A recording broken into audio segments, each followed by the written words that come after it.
Bismillahirrahmanirrahim सूरत बकरा हम तफसीर कर रहे हैं जो किस्सा इब्राहिम की।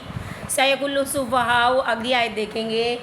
हजूर सल्लल्लाहु अलैहि वसल्लम जब तक मक्का में रहे खाना काबा की तरफ मुँह करके नमाज़ पढ़ते रहे। जब हिजरत फरमाकर मदीना तशरीफ़ ले गए तो अल्लाह के हुक्म से बैतुल मुक़द्दस की तरफ मुँह करके नमाज़ पढ़ने लगे। लेकिन हजूर सल्लल्लाहु अलैहि वसल्लम की दिली ख्वाहिश यही थी कि आपका किबला फिर वही आदम अलैहिस्सलाम और इब्राहिम अलैहिस्सलाम का किबला करार दिया जाए। आपकी को उम्मीद भी थी कि आपकी तमन्ना पूरी की जाएगी। 16 या 17 माह तक आप मदीना में बैतुल मुक़द्दस की तरफ मुँह करके नमाज़ पढ़ते रहे, जिसके बाद खाना काबा की तरफ मुँह करके नमाज़ पढ़ने का हुक्म आ गया। यहूद व मुशरिकीन और मुनाफिकीन तरह तरह के एतराज़ और ताने देने लगे। यहूद कहने लगे पहले तो बैतुल मुक़द्दस की तरफ मुँह करके नमाज़ पढ़ा करते थे जो हमारे अम्बिया का किबला था, अब इसको क्यों छोड़ दिया। यहूद की दुश्मनी की वजह से ऐसा किया गया। बाज़ कहने लगे कि अल्लाह अपने अहकाम को क्यों मनसूख करता है।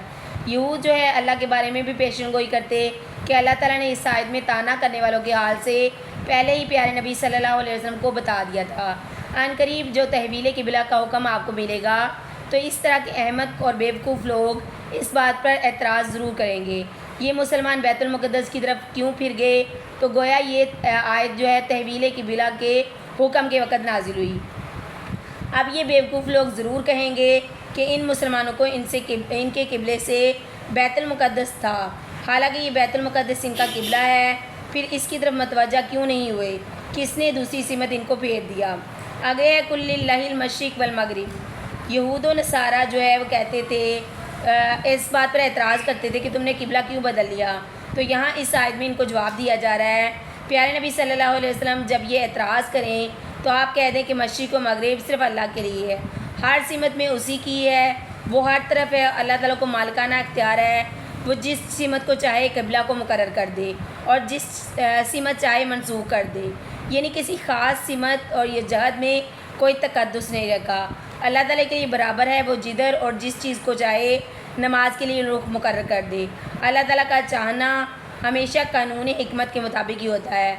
हमने किसी दुश्मनी या तासुब में किबला को नहीं बदला बल्कि अल्लाह ताला के हुक्म से बदला है और हम तो हुक्म के जो है पाबंद हैं। बैतुल मुक़द्दस की तरफ मुँह करके हुक्म दिया गया तो हम उसकी तरफ मुँह करके नमाज़ पढ़ते रहे।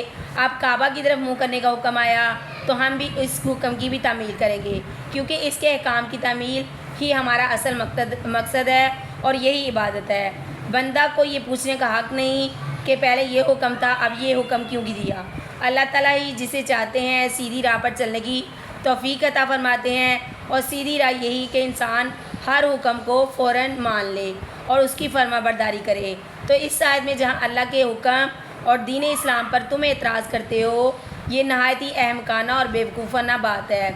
मोमिनों को ये अदब सिखाया गया कि उनका काम सिर्फ़ हुक्म की जो है बजा आवरी है, जिधर उन्हें मुतवज्जा होने का हुक्म दिया जाए ये उसी तरफ मुतवज्जा हो जाते हैं। तो यहाँ से मालूम हुआ कि सलामती और अमन का तरीका ये है अल्लाह और उसके रसूल के अहकाम को बग़ैर किसी हिज्जत और हुज्जत और बग़ैर किसी चूंच राह के इख्तियार कर लिया जाए।